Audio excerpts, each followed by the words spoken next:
Right now we're about to kick off our materials of making panel. So we have with us moderating this session Matt Richardson, who is the Executive Director of Raspberry Pi Foundation North America. We also have AnnMarie Thomas, who is the Director of the Playful Learning Lab at the University of St. Thomas. We have Tom Lauwers, who is the founder and chief roboticist of BirdBrain Technologies. And we also have G. Key, who is the founder and creative director of Chibitronics. And so, G, if you all checked in and received one of the awesome coding kits. Yeah, thank you. G is the mastermind behind that. Her company, Chibitronics, produces hardware toolkits for educators, artists, and designers. And I'll go ahead and hand it off to Matt. Great. Thank you, Stephanie. It's great to be here. This is the session, when it comes to making physical things, you need stuff. And so that's what we're going to be talking about, the stuff, the materials and tools you need to create things, especially in an educational context. Our panelists are going to introduce themselves first, and then as sort of a way of introducing themselves, they're going to share a thing as well that they're deeply associated with. So why don't we start? We'll go down the line here, starting with AnnMarie. Thank you. Hi, I'm AnnMarie Thomas, and I run the Playful Learning Lab, a research group at the University of St. Thomas in Minnesota, not the islands. And I think if we go with the material we're most associated with, I think it's squishy circuits, which is something I developed for my own daughters years and years ago, and which my students then have led to a company and some other things.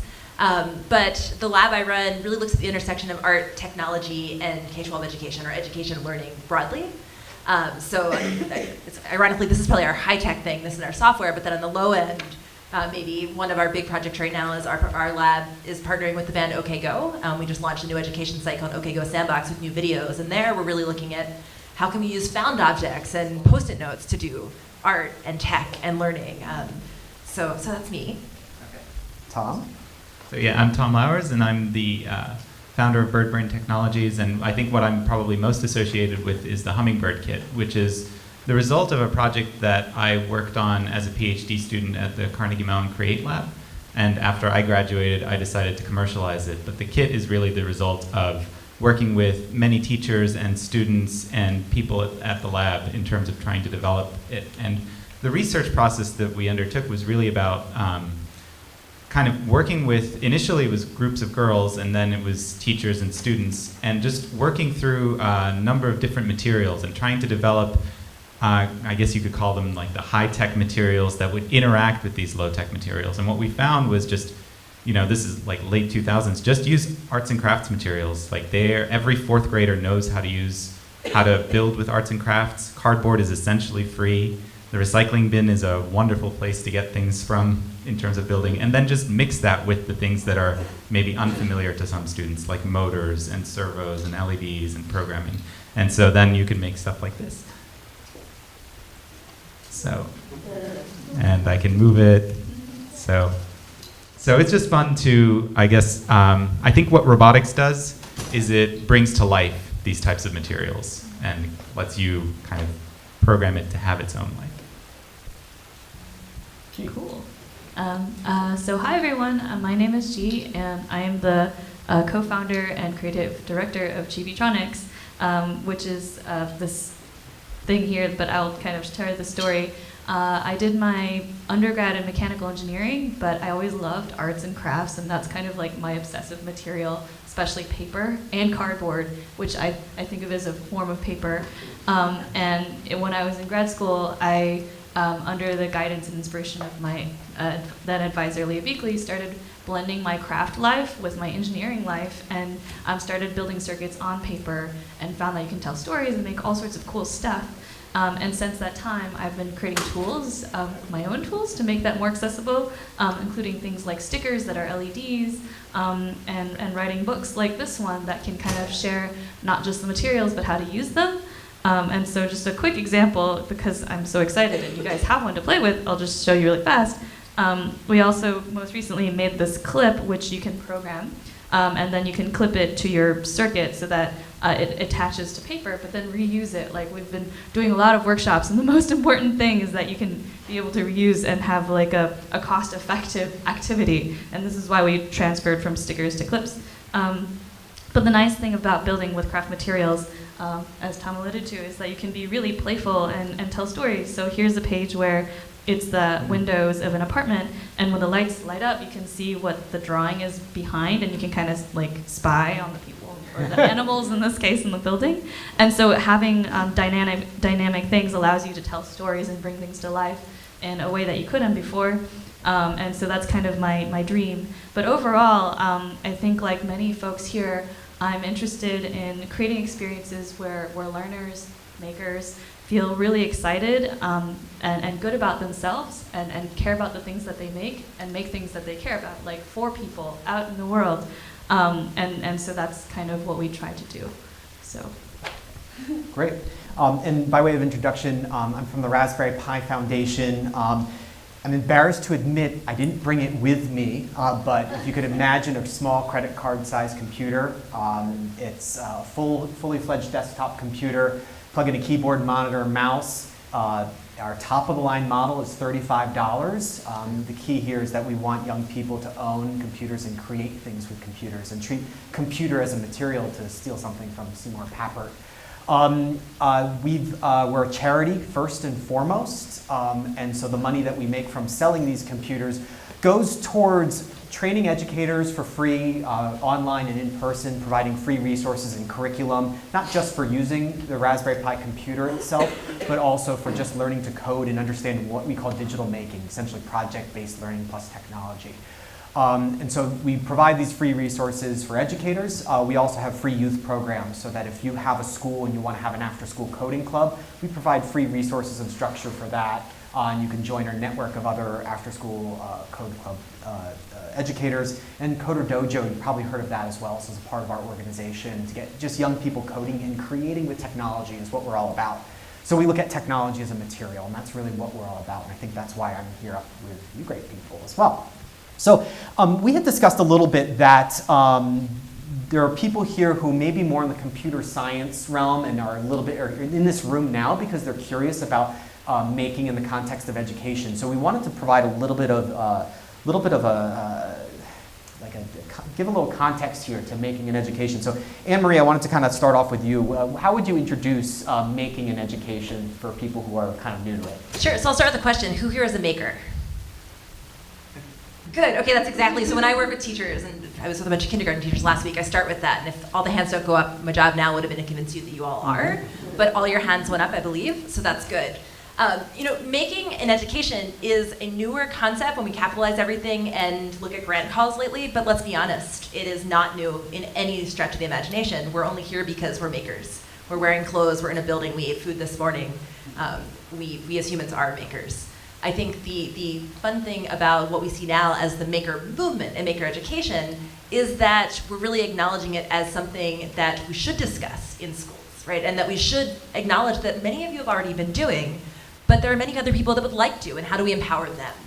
So in terms of the history of making, I always go back to, when I'm teaching folks who've never heard of it, but given that all your hands went up and you're in this room, you've at least heard of it, right? I always base a lot of my research on going back to Dewey. John Dewey and the laboratory school, and this idea that kids are, as we heard last night, so much more capable than we give them credit for. And they know so much more and can do so much more. But in terms of education and the maker movement lately, and probably why all of us are here, right, is that it's come to the forefront as something that we should be acknowledging and we should be talking about and we should be training our teachers and our educators and our learners to do, right? And in terms of history, we really can take the current movement and attribute a lot of it to a magazine, right? When Make magazine came out, it was the first time many people had seen this word on a cover.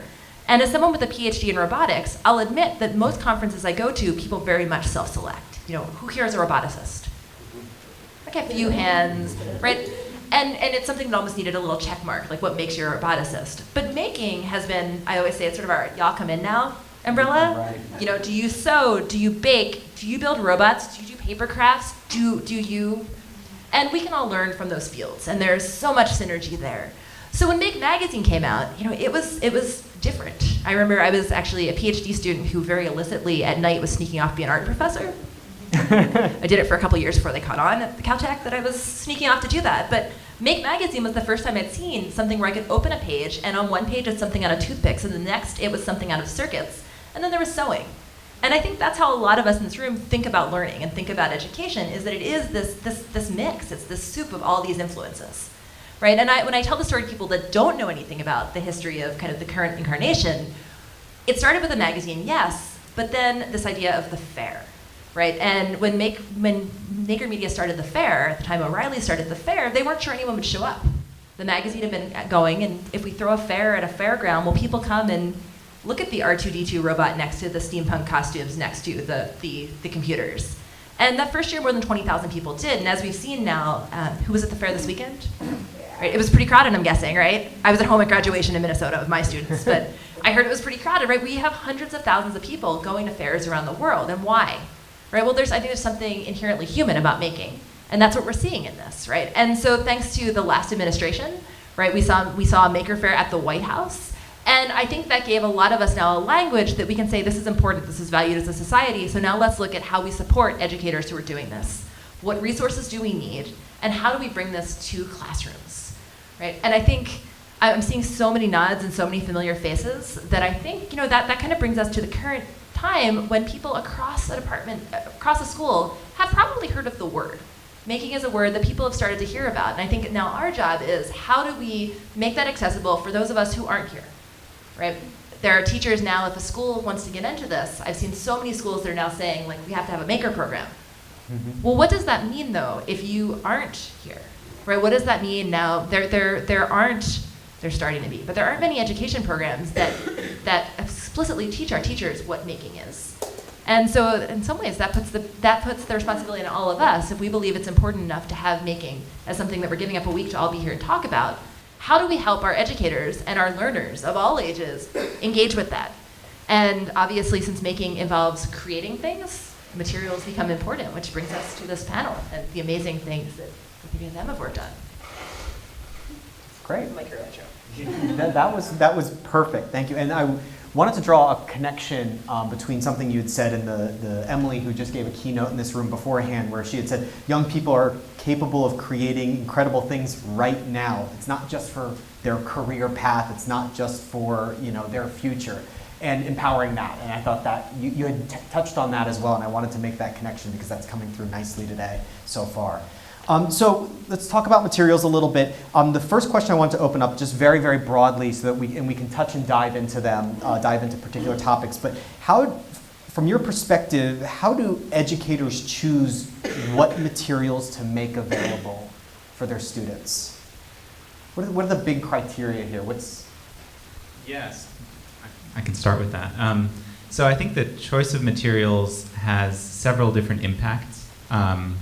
In one way, the choice of materials will, to some extent, shape the end products of the making, right? Like, so if you have a wood shop where you've mostly got wood, then you're going to get wooden projects. But it's even more than that. You're really sending messages with your choice of materials. Like, that was one of the things that we found out in the late 2000s when we were working with these groups of initially primarily girls, is like sort of what materials work, what materials don't, what are you interested in making, and how do the material choices affect that? But then also from an educational point of view, especially if you're in formal education and you live and work in the standards-based paradigm that we kind of have to be in public school education, then it comes down to what are your learning goals? What are your goals in general with this project? One of the nice things about making is that it can go in many different directions, and it allows students to explore. And so there is always this tension between what are the, do you put limits around that exploration? And the materials that you select are kind of one of those limits or bounds in some ways. I loved your example of the little people. Yeah, that was. So that was me. We had a So yeah, we had a conversation last night. We're just sort of talking about this after dinner, and what we had noticed. We have I mentioned we do free professional development for educators around digital making, and we had the first day is all about just learning what you need to know, certain tools, how to how to incorporate a camera with code and circuits and buttons and switches and LEDs. And on the second day, we just sort of throw the educators together to collaborate to create a project that they're going to show at the end of the first day. Casey's nodding because he's been a part of it before. They collaborate together to create a project, and we have what we call the buffet, which is we take banquet tables and we line them along the back side of the room or along the side of the room, and we just find all the craziest materials we can find from art stores, Target, dumpsters, junk bins, tons of crazy materials. And we find that the educators, when they're ready to start collaborating, they don't necessarily say, okay, here's what I want to do. Sometimes they go and they look at what's available and they see what we put out there. And we've noticed that that can kind of prime the projects a little bit. So one time we bought all these miniatures, like miniature people, meant for railway models, little houses and people and bears and stuff. And we had a few people create some amazing projects related to just sort of like electronic show controller type projects around theatrical dioramas and storytelling, which is actually really exciting to us because we believe that technology should not only be used for solving problems, but also for creative expression, storytelling, having fun, making games, making art, and that sort of thing. So we had found that the materials that we were putting out was really priming the students, in this case these were educators, but really priming the students and giving them inspiration and ideas. And I think every material you can use can really provide some inspiration. Yeah, and I would say like one of the other questions that you can ask yourself is in terms of providing agency, Right. do you allow outside materials, right? I mean, that can really be exciting if you say, hey, we're all going to work on this project, and next week, bring something from home that you want to incorporate. Like, that could be really cool too.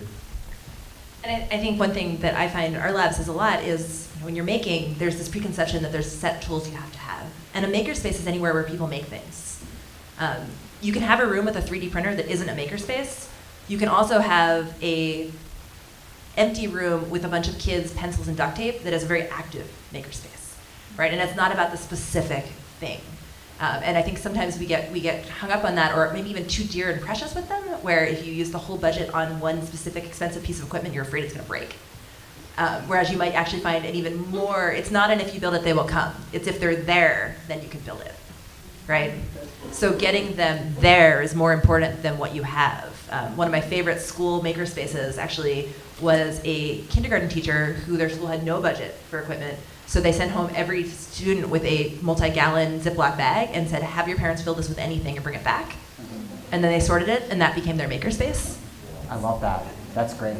That's such a good idea. You should take that one home. And to add up to basically this whole idea of bringing your own materials, using materials that you already have, materials that you already understand, I think it's cool to use stuff that you already know how to use, just as it's cool to encounter new tools or use new tools on the materials that you already have, right? There's a new combination. Because what's neat is if you take something that you had that already has a life, but then through the process of making, you give it a new life, a new meaning, a new identity, you start to see there's so many possibilities in the stuff around us, just like there's so many possibilities in you. And so that's something that, I don't know, I think all of this idea of using found familiar stuff helps to share. And I think maybe that's the idea. Great. Well, I was also, we were talking yesterday, we're like, wow, this community is so amazing. They probably know more than we do about this stuff. So if you guys have thoughts or stories, we'd also Yeah, we're not dividing this into Yeah. talking and then question and answer. So if anyone wants to join into the conversation, by all means, jump right in. We're not gonna. Yeah, go ahead. Could have drawn straws if he was up here. Yeah, exactly. Mike. This is just meant to be a facilitated conversation. Thank you. Deepak Kumar, computer science at Bryn Mawr College. So that's somebody who's sort of embedded in a formal education environment. Sorry, we're laughing because you both grew up No. right down the street. Yes, We should talk. a lot of southeastern Pennsylvania connections here. Thank you. So I wanted you all to talk a little bit more about the role of maker and maker spaces in formal education. So are we trying to create a space in the daily schedule in schools, or are we trying to go after school clubs, or are we just trying to do something at home and in the libraries? So where are we fitting all this in?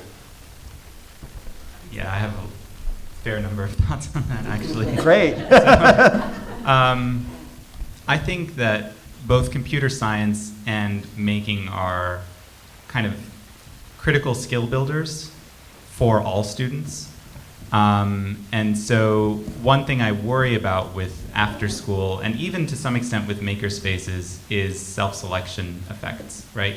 Like you're going to have the kids who, if it's after school, maybe it's paid, so who can afford to be there, or whose parents push them, or all those kinds of issues. And so I would rather see these types of things, these types of activities infused into the core curriculum, into the core school day, and there's no reason you can't do that. Okay, so Go ahead. just a story. I agree. I mean, I know it's hard, and I know time is very limited, and so that's why I'm like, if there are teachers out there, share your secrets. But I've known educators, like for the paper circuit stuff that we do, there's a big movement in English teachers who would journal and build circuits into their journals as a way of like highlighting certain themes in their readings. Even there were like math teachers that used it in their geometry course with graphs. And so the process of physically making something can be embedded in your in kind of all topics. Just like we can use a pencil to write notes on anything, you can use robots to tell stories about history and science and all these things. And like, yes, you know, in the process you also learn circuits and robots, but that's the side effect, which is kind of the cool part. It's about the thing that you create. So I think it's possible. And the interesting thing in the writing class is that normally students they're like quietly like you know, holding their heads trying to figure out what to write, but in the process of like having to illuminate their poetry, then they would start to ask each other, oh, like you got yours to light up, how'd you get to do that? P.S. the poem part. You know, it started to create more of a dialogue that maybe writing alone can be harder to incite. So you might actually see benefits that you may not have anticipated as well. Mm-hmm. And I want to say, well, I want to say, I think also, I've been fortunate that I've gotten to work across spaces, and I've helped develop maker programs in libraries or schools, at the college level, at the preschool level. We've been worked in nursing homes, but also a lot of formal education. And I'm working with an entire school district right now in all their elementary schools. And I think, again, I want to go back to making isn't about the materials, making is about the makers. And it's about that mindset, and it's about the exploration and the process and not the final product. And thus, yes, it belongs in all those spaces. I'm very wary of saying there should be a section for this, because we've done that with everything. I think more, to me, what I see is how do we empower the teachers who are doing this work? And how do we give them the permission, right? And we're all, any of us that are here, we're in a position of privilege. We know that. We are spending a week here. We are chosen to be here. We're very fortunate. It means that your voice carries weight somewhere, right? And you should use that voice, I think, to help those educators who are using these methods that we've shown since the beginning work in education, right? Making stuff and learning by processing with your hands while you're using your brain, it works. And the nice thing about making is that it is so broad that I think we can use this as a chance to really empower the miracle workers that are teachers and educators, informal and informal. And there's a lot to learn across those spaces, right? I host a monthly play date for educators. I don't define educators. We get together, I bring the cookies. It's not funded by anyone, but it's amazing that dozens of people will show up. And you can have a preschool teacher talking to a museum person, talking to a college math professor, and they can share a lot of lessons. And a lot of the stuff, I mean, we probably could find all of this work being used across ages and disciplines and forms of education. So I think less so than saying we should rally behind this being a mandatory anything. It's the, can we twist this and use this to empower the best practices that many of you in your research have shown in learning work? You know, can we use this moment to empower all of that? It is a different framing, but one that I think works, because some school districts, it's going to work as a class and they'll do it. But others, it might be that amazing fax teacher or librarian or digital media specialist who can work it in. And so I think it's showing that it can be all those things. I think what I love most about the maker movement generally is this grassroots, broad nature of it, because it gives us a lot of flexibility in how we incorporate it. Yep. I'm trying to formulate something concisely because I'm thinking it up, so I apologize. Hi, I'm Margaret Minsky. I've worked on body interface technologies and also on kind of logo stream of thinking about computer science in education. I find it intriguing that the broadly, and you all represent a broad spectrum of advocacy for what we're calling maker stuff, has a similar role as a minorly subversive part of bringing meta language into education, just like the beginning, and not necessarily current day, programming teaching. That is to say, we're not saying, you're saying a great thing, which is people naturally have, for instance, expressive capabilities, storytelling capabilities, and maybe formal education, or the ways education is divided right now, doesn't do the most to use that to get people, to get all kids really going on things. And part of the utopian dream, in a sense, for bringing powerful ideas from computer science early on into people's lives, kids, adults, etc., is to actually have some ideas that are not already there, people aren't already particularly all capable of, but that if they get those powerful ideas, like breaking down problems and implementing them as programs to see how they work, and knowing some of the language for how those are constructed, then they actually get intellectual tools that they didn't have before, they wouldn't have found in another way. And I think every educator kind of believes that they're bringing that to kids. I'm pretty critical of that, obviously, in the overall education, and many of us are. But so there's a tension between those beliefs. So with maker-oriented ways of bringing ideas, one of the meta languages here is storytelling. And everybody says storytelling, storytelling, storytelling. That's great. And in fact, one of the really wonderful people in artificial intelligence, Patrick Winston, who's a professor at MIT, who's doing what you might call traditional AI, where they're trying to build systems that really understand things rather than are trained on large data sets with powerful machine learning. He proposes that storytelling is a fundamentally human activity, a fundamental part of our intellectual nature. So that's something to build on. But it doesn't mean all of us, whether children or adults, are good at it. Some of us are, I'm not. It is tremendous work for me to put something in the form of a story. It took me decades to realize I could tell my kids hamburger essays are CRAP. That's almost undoubtedly going to, if you have even a ghost of a chance of telling a story, if you have any natural talent for it, it's probably going to mess it up or mess up the transmission. Or if you're really lucky, you can transmit a story through that, but it's going to be tough. And that's like baked into at least the education they were getting, because it was supposedly a good scaffolding tool toward storytelling. In fact, it was destructive of learning how to do that. So that's my incoherent part. My coherent part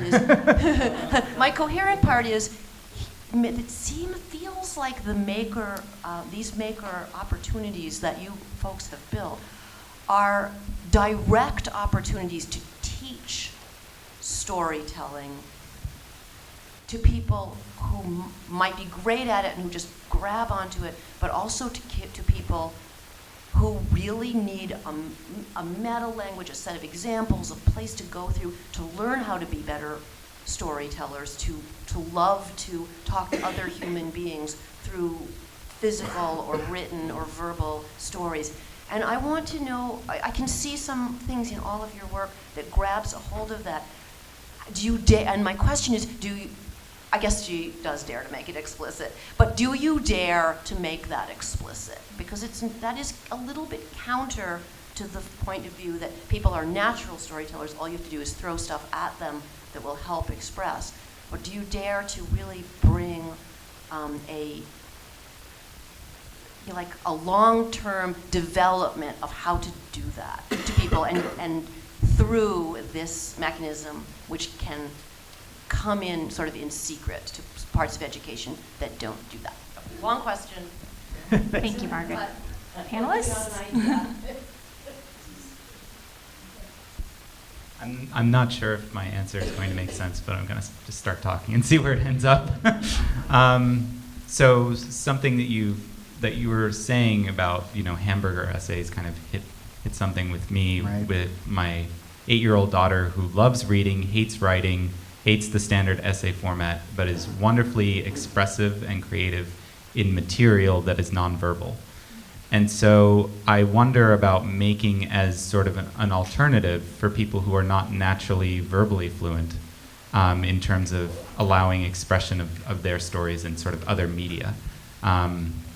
So I think I don't know about how we make that explicit, or I think one way that we talk about it is with people having, you know, different talents and allowing making to be a medium for allowing even teachers to see, oh, this kid who I always thought of as the bad writer or whatever is actually really talented now that I've given this space for them to show me other things that they can do.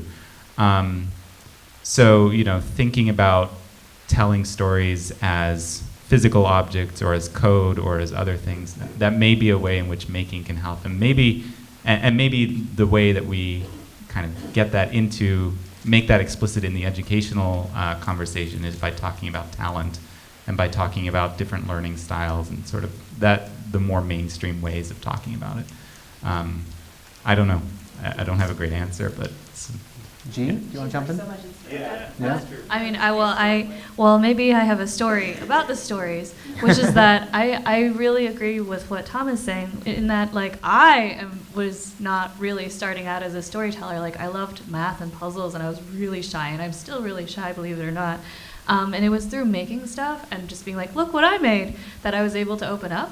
And maybe it's not like a formal story, but like I got to at least share what it was and let my thing that I made, which I am comfortable doing, tell a little bit about myself, which I will just call my story at this point. And I see a lot of people like me, again, who really maybe weren't verbal to begin with, start opening up through making stuff, through sharing things, through making stuff for other people, for example. That's a favorite of mine. And then as you start to tell about what is it, how you did it, then you start to, or rather I started to learn how to communicate, really. And, you know, now I'm feeling much more comfortable about the stuff, but it didn't start that way. And I think this is why, if it worked for me, it would probably work for a lot of people. And, you know, wouldn't imagine, but now I've like written a storybook with my good friend K-Fi, who is such an amazing storyteller. I would say she tells stories through drawings, and that's like what she does. But we didn't start out this way. We started by like tinkering and making and like, doodling, I think. I think one other thing that is tangential a little bit here, but something I see as an opportunity, and we keep hearing these stories about how we learn in school and being shy.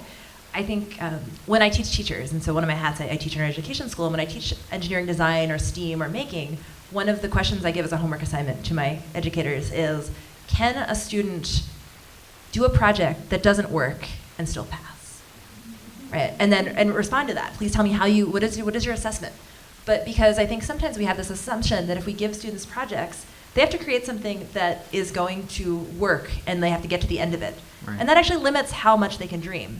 Because all of us, anyone who's done a PhD, we all know you like start these projects that never get finished. And it's not because you didn't work on them, it's because we don't have the technology or the skills right now.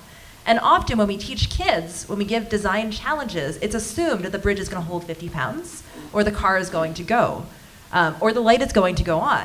But there's so much more about the process than the final product. And us as educators, it's an opportunity. Again, it's one of the most fascinating essays I give to my students, I think, or at least for me or grading, is if your student's thing doesn't work, can they still pass, and why, and how? Right, and I think that's something that making gives us some of the opportunities to frame, and we also have them with Next Generation Science Standard and some of the Common Core. We actually have some opportunities to say that when we're telling kids to be creative, we can't also expect the thing to always work, because then you're telling them not to be creative, you're telling them to only dream of projects that can work, and that's not how we get new things. And I know it's a little tangential, but I think it does tie to the storytelling. I think there's a lot that we can learn in the making realm from how creative writing and fine arts are taught, right? And the idea is that you never hand in the first essay. It's 5 tries later, and every novelist that I'm friends with has binders of stories that they've never shared. In terms of the storytelling, I highly encourage you to read some of Neil Gaiman's writing about humans as fabulists and why we tell stories and the importance of story. But I think with it is the idea of how do you assess that?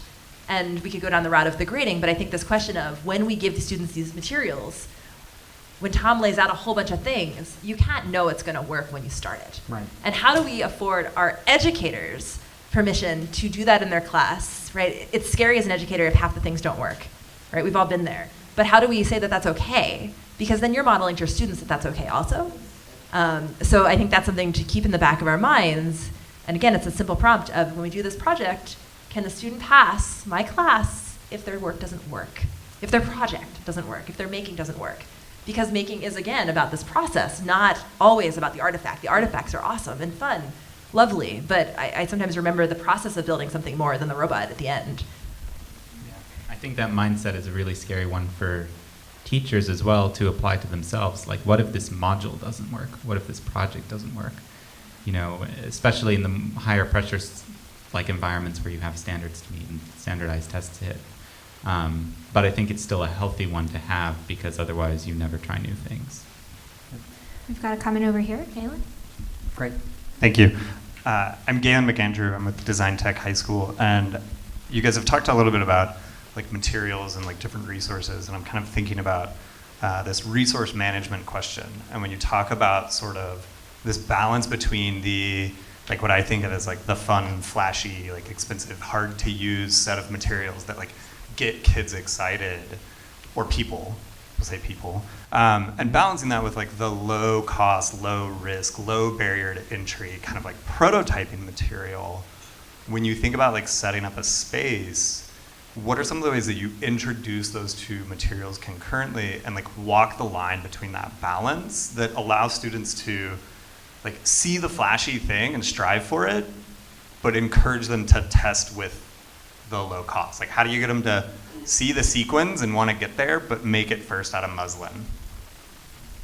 I see a passionate responder over there. You want to jump in on that? Yeah, yep, right there. Yeah.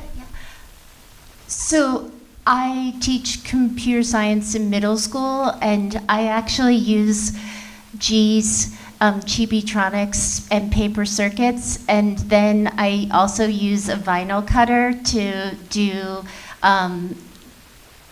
light design and shadow boxes. So I have students start with doing like paper cards and doing their light circuits, and then move to AT Tinies and programming in the Arduinos. And when they start, like, they see these big flashy shadow boxes that are done by this artist in London and amazing, that's a short video, and they're like, I don't know if I can do that. But then we start with paper and Chibitronics, and then we move to it. So by the end, and also as a teacher, the first 2 times I taught it, it didn't actually work in the sense that the shadow boxes, we didn't finish in order to get the shadow boxes lit up. But then the last 2 times I taught it, we got it working. First with like 3 students programmed, and then the rest just had on and off lights. And then this last time we did it, almost about a third of them had programming lights, and then the rest had on and off lights. So, like, even still, my principal was pushing me to try it. And she said, do laser cutting. And I was like, we don't have enough time to get a laser cutter installed in the room in time. And the other class is using the one we had. So I said, let's do a vinyl cutter instead. So I think you can definitely start with paper and move to something bigger and flashier. Yeah, AnnMarie?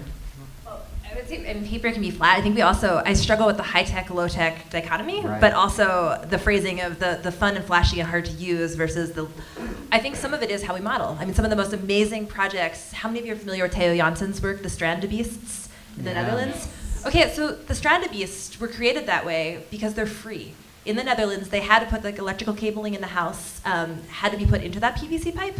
So Teo could get those materials for free from like any trash rubbish bin he could walk by, and that's why he built the Strandbeests out of that pipe and string. And then it's progressed beyond that, but it was him using found materials. And I think sometimes we privilege a material. I mean, again, we go back to, I've seen so many spaces where we bought all the expensive things with a grant and then there's not money for the consumables, or we're afraid we're gonna break it. I mean, I'm guilty of this. We're afraid I'm gonna break this machine, so I'm gonna wait till we know how to use it, and the thing is outdated by the time you use it, right? So I think in some ways, I think it's also the example that we set, and that something doesn't have to be expensive and heavily electricity consuming to be life-changing, and we've seen that. And I think it's a reverence for materials and an understanding that actually in some ways paper, not only is paper awesome, paper self-generates in trees, it decomposes. I mean, suddenly paper's magical when you think of it that way, right? Which is not true of many of the other things we use. And so I think that there is some of that. I mean, honestly, a lot of the teachers I work with have pled to me that the pressure for the fancy, shiny, expensive is that they're trying to convince the parents that it's worthwhile. And again, in this room, we have the power to, you know why we have squishy circuits is because I couldn't figure out a cheap way to work with teachers on circuitry at lower levels, because if you were doing circuit boards, those were expensive. Soldering breadboards don't work for toddler hands. I just needed to keep my kid busy while I was cooking, right? Play-Doh, the reason we have squishy circuits is because at the end of it, you could squish it all up and put it back in the bins, and it was then reusable, so cheap. Also, the reason that if you ever see me do demos, I only ever use 4 AA batteries. 9 volts is not out of my lab, because everyone asked whether you need safety glasses. And I did the math, and the safety glasses were way more expensive and prohibited than the Play-Doh and the 4 AA battery pack. So our site always, I think we said, like, follow your safety glass procedures. We didn't use safety glasses because they were too expensive for a lot of the schools that I worked with. And so if they had to use them, they couldn't do the circuitry that way. So that's why we used 4 AAs, 6 volts, you can do the impedance matching, it worked, right? That was squishy circuits, so how do we do this cheaply? And it's not as sexy as the fancy wires and breadboards and snap together circuit blocks, but I could do it using things, the original squishy circuits had to be made out of things you could get at Radio Shack and our local grocery store, right? And so it wasn't sexy and high tech, and so it's actually hilarious that like I'm probably the only US professor tenured because of Play-Doh. Right? It wasn't because we were trying to be trendy. We were trying to be cheap, easy, and grocery store Radio Shackable, right? So I think we have to change the language around it being high tech or low tech, because once upon a time, a pencil was the most high tech thing the world had ever seen, and we're still using it, right? That's not true about pretty much any other technology we have. It's all evolved. The pencil stayed kind of the same. And like she said, we can write a story, or you can draw a picture with them. And I will just and if you're looking for inspiration, again, everything around us can be turned into a material. Like the trees, well, maybe leave those trees because they're gorgeous, but the leaves on the ground from the trees. There's a book called The Art of Tinkering that maybe many of you are familiar, but if you're not, it's from the Exploratorium. It's by Karen Wilkinson and Mike Petrarch, and it's a whole entire book of artists, like amazing people who, like Theo Janssen's in it, this person who does tapeogami, he makes these amazing sculptures just out of like masking tape. And there's tons and tons of examples of just everyday materials like straws and shopping bags that get used to make amazing things that are now in museums. So if you're looking for inspiration, I just recommend checking out that book. And we've got an additional comment and question over here, and if you could introduce yourself first. Yes, of course. Hi, good morning. My name is Andres from Explora, Albuquerque, New Mexico. And I have 2 questions. Yes. Thank you. The first question is, what will be the difference between handcrafting and making? Make sense? And the second question is, how to keep the process rich? Like sometimes we have students that come and they just put a lot of glue and things together, So how to keep the process rich when the educator is not in the making area? Make sense? I mean, handcrafting and making, I'm not sure that there is a difference. I guess some making can be with digital manufacturing, like 3D printers and laser cutters and those flashy, expensive things that we had like a whole 50-minute sidebar on it last night. Yeah. So maybe it's a subset of making, but certainly when you are working with your hands to make something, that is definitely part of making. The second question, the question to ask students is, there's some students will do this, like my son does this too, like, you ask him to draw something and he's like, shh, and it's like, okay, I'm done, part of that is engagement, and so it's a question of how can this be better, how can you revise this, how can you do this one more time, or how can you take it in a new direction. So it's just, a part of it is asking those questions, but then the other part may be, again, bringing out different materials. So, starting with a subset of what you have kind of available in the space, and, when they're first working with something, and then if they claim to be done, 'cause no one's ever done, but if they claim to be done, bringing out other things to keep the engagement going. It's like, okay, well now maybe you can make this light up with Chibitronics, or make it robotic, or, that may be a way to do it. Yeah, I have a break my question for that. We are planning to have a makerspace, and probably we are not going to, me as an educator, I can't be there the whole time. So how can we create an environment where the kids can come and feel inspired to do this rich process? Make sense? Well, so maybe I'll just add a little bit. I've not paid to say this, but you should definitely check out the Tinkering Studio, because I think they just do such an amazing job of building such an environment. One thing that they do, I think, is make just a ton of amazing, inspiring examples. Some that are like, really complex and you're like amazed by it, but also ones that are more accessible so you don't feel intimidated by the whole space. So I think just having tons of examples of things. Do you guys have ideas too? I won't know to talk. Yeah, I don't take a mic or not. I'm Dylan Ryder, teacher at the school at Columbia University. I think a big answer for a lot of these things is that projects and activities need to be personally meaningful. Right. And I even kind of heard that you saying, about your daughter or your son who was like, now draw this thing. That's what the educator wants, or the standards want, or the school district wants. And when you have students who are not engaged at school, it's because they're being told what to do, rather than they're being empowered to make something that has meaning to them. We don't have to ask them, how do I get kids to talk to each other on the recess yard? I mean, they will do that because it's up to them what the conversation topics are and how long they can talk and to what extent. So I think that's a big thing, is if you can encourage kids in that space, or any of our spaces, to design a project where they have a lot of agency and they have a lot of control over what the outcome is. If you want to have them explore a certain medium or a certain tool, that's great. But if they want to make a Pokemon, or make a song about it, or make a painting or whatever, about something that they care about, I think they'll be so just outrageously engaged, you will have to drag them out of that space. I think that's a big thing to remind ourselves of. That's a theme that keeps coming up. Emily, when she was speaking here before, she said, do it for others, do it for someone else. You and I, G, were talking about making with care. Yeah, so I mean, basically that's just exactly what you just said and what Emily said, and this idea of making with care in two senses. Care for not thinking about the object itself, but like making it because you care about it, because you care about someone, and so you're making it for that someone because you care about an issue, so you're making it for that issue.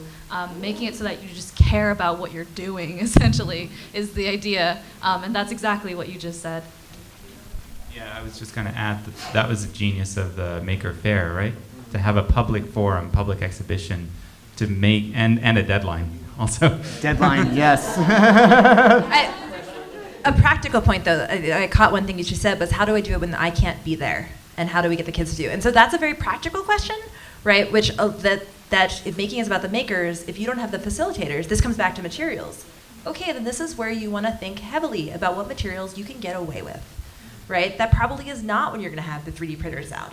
But if you leave out a bunch of sculpty sand, I would say Play-Doh, but it dries, and if you're leaving it there, and it's going to dry out, right? But what materials can you leave out? crayons, paper, sculpting materials, clay that doesn't dry out. It's amazing that if you truly invite people into a space and let them own the space and give them truly buy into it. There's also usually, when spaces that are unsupervised that I work on, you always want to leave a whiteboard or something where people can tell you what they wish was there, right? So there's the logistics of we could go down the legal route too, like I've worked on youth makerspaces, like there are some things that are too dangerous to leave out, and we can decide whether or not we agree they're too dangerous, but by the way you would get sued, they're too dangerous. So then let's work around from there. There are ways to do that, and I think it's a different set of materials. But again, it's that idea of having a space where you can share ideas, and it's accessible. So if you want it to be a space that you're not managing, you need materials that you're okay with walking away or which physically can't fit out the door. You also want to make sure that everything is at a height where the things you want open access to are accessible, and the things that you don't want open access to aren't accessible because there'll be a way, right? And I think it's thinking that through. I've seen a lot of museums that have played around with this, and Explorer is a museum, correct? Right, so I think, again, it's thinking through what you really want people doing in the space. And how do you invite people into the space in a way that you're meeting all of your insurance stuff, but you're also letting people take some ownership and leave something there. Like, it's amazing, museums that leave out tons and tons of Lego or magnetiles. It's amazing the respect you will see from other people of the things that people have left previously, right? And I've seen this in many museums where people will build and they will leave things and maybe they'll add to other people's stuff, but there is this intrinsic respect that even young children have for the objects of others. Right, so there are ways to do it, and I think makers make a makerspace, so it's awesome when you can afford to have a maker there, and I know like Lisa's work, if you talk to her about the Bay Area Discovery Museum, it's awesome when you can have people there. But if you can't, you can kind of use the mindset of making to tweak an environment where people help each other. And I'd be thrilled to chat about that later in terms of like what is accessible and not dangerous. Everything can be, but right. But that doesn't need the person, because the makers are the most important part of a makerspace, but they're also the most expensive part of a makerspace, right? So. I just have a wondering. I am Karen Warner, and I work in a K-8 school district, and I'm a teacher on special assignment. So I'm helping teachers figure out how do you integrate all these tools into the lessons, and I'm struggling with, a lot of our schools don't have space for a makerspace, but I'm wondering if maybe that's an asset because we can't even go there. So we have to have it pushed into the classroom. And so, I had a student, we were teaching a poetry lesson, and he didn't want to do it the way a lot of the students were doing it. And so he just started crumpling things up, and we were studying the gold rush, and I didn't really understand what he was doing, but he had to present it. And that's where I was going to get his thinking more visible to me. And he stood up and he just said, rock, rock, rock, rock, rock, rock, rock, rock, rock, nugget. And he said, that's what it feels like to be down in the stream trying to find some gold. And it was... That's great. And it just hit me because I realized, having it in the classroom tied into what we were already studying, and him being able to share out with people his way of interpreting California history, I'm wondering, what am I missing if I don't have a maker space for my teachers to go to? We're in the classroom. Are we at a deficit? But ginormous makerspace, you have a whole school. Yeah, I honestly think, whether it's an asset is partially up to you, is how successful you can be at integrating it. But certainly there is a danger if you have a makerspace in a school that it becomes siloed. I mean, there's a danger in schools in general of just things getting siloed like that, right? I think one of the advantages of making is that it is naturally interdisciplinary, and it is a way to bridge subjects and possibly get other teachers talking to one another. So my favorite example is like robot poetry, where an English language arts and a computer technology teacher collaborated and had students make robotic dioramas that expressed 19th century poems. And the language arts teacher was very happy because the kids read the poem 50 times and really got the imagery. Is that an easier path to go in through English language arts rather than maybe mathematics? I think it's school by school, teacher by teacher. It's highly dependent. To some extent, it's highly dependent on who buys in and who's willing to try, and that depends on the school and the particular teachers. I think one of the the trickiest things with getting making and computer science into the school day is finding those entry points, and it's not something that can scale because it's dependent on the particular teaching body at every school. And then the key after that is, if you have one teacher doing this kind of work, that's great, but what if they leave? And so how do you then find the next group of teachers to work with? For makerspace, I saw it, Georgia Tech may answer this question too. It was a storage room, post-it notes, and some plastic bins. No making was happening in that room, but you could kind of request something, and then like whenever the person that works in there comes to their hour, they leave a bin out for you. When you're done with it, you bring it back. So you can have all of that equipment available, and the making goes to wherever people are. Right. And We've seen. Sorry, go ahead. I was just going to say, there are still rooms at most schools, if the budget hasn't been cut too much, that are devoted to things like art and that are more naturally, that work as places where you can make, in terms of having the right types of desks and things like that. And we've got a comment and question over here. You could introduce you. Yeah. Thank you. My name's Aaron Eden, and I'm here from the Institute for Applied Tinkering. We have a school called Brightworks. Sam is one of our wonderful collaborators over there. And I wanted to circle back to the question about kind of what is the thinking behind, or what are the possibilities about where this fits into education. And I think it kind of speaks to your question as well. We see this kind of thing, anything that's sort of playful and creative pushed to the periphery of education because it's not serious. I work with a lot of schools, and one of my things that I hear that I just hang my head and shake whenever I hear it is teachers saying things like, it's not time to play, it's time to learn. I literally hear that, and I just, and so I think, to my sense, that when we're really going to see this kind of thing permeating all of education is when education is going to start being relevant again, first of all. And that I think what we saw in early computer science, Ms. Minsky, and with the maker movement now, is that it wasn't so much what was happening, it was how it was happening. They were spaces that were co-creative, emergent, and equitable. And you can do that with anything. So at Brightworks, for instance, it's K-12 education. It's maker mindset throughout the whole thing. And in other spaces that I've worked, even if there aren't physical things, we can be co-creative, emergent, and equitable, learning the basics of economics, which is just how might we explore this together and be okay trying stuff that doesn't work.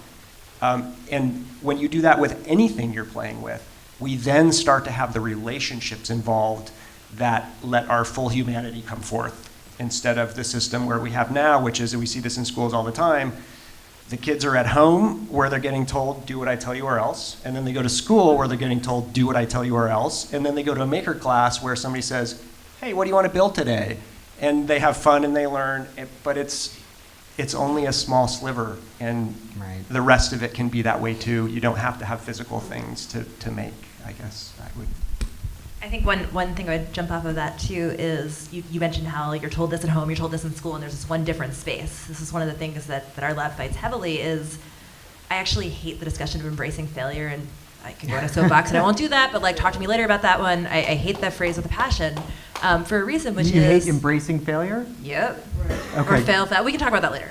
Because, okay, well, here's right, why. okay, in K-12, because it is not evenly applied. We do this where, and I've had school districts ask me to write maker curriculums on embracing failure. And that's great, except if in math class, an F on the test means you get in trouble and held back. Right. Or it means you lose your scholarship. And I've been told kids are smart enough to know the difference between the word in different rooms. That's not fair. Why are we making them do that?